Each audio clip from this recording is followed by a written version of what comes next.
Eli Jaakko Sippola, toimitusjohtaja Bitify Oy. Me ollaan haluttu ulkoistaa meidän rekrytointi- ja henkilöstöpalvelut ihan sen takia, että ollaan pyritty keskittämään kaikki meidän oma henkilökunta meidän oman bisneksen tekemiseen ja antaa sitten tämmöiset ei niin sanotusti meidän niin kuin core-toimintaan kuuluvat työt sitten ammattilaisen hoitoon, ja tämän takia ollaan ulkoistettu Aaltovoimalle nämä palvelut.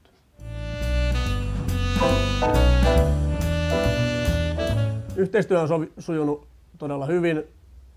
Meille tietysti tärkein mittari tämmöisessä yhteistyössä on se, että miten se henkilökunta itse sen kokee, ja henkilökunta, mikä Aaltovoiman kautta on tullut, on ollut tosi tyytyväisiä tähän yhteistyöhön, ja se on meille ollut tärkein mittari, eli tosi hyvin on toiminut yhteistyö.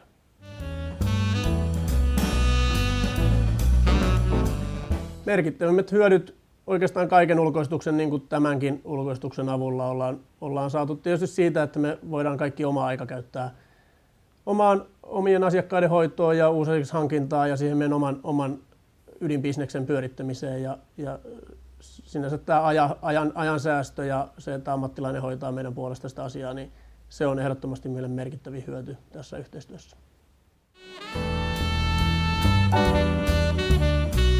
No, ehdottomasti suosittelen kaikille ulkoistusta yleensä. Että semmoiset asiat, mitkä ei siihen omaan ydinbisnekseen kuulu ja ydinliiketoimintaan, niin näitä kannattaa ehdottomasti hyvien ja luotettavien kumppaneiden kanssa toimia, niin tästä syystä ehdottomasti voin lämpimästi suositella tämmöistä yhteistyötä Aaltovoiman kanssa.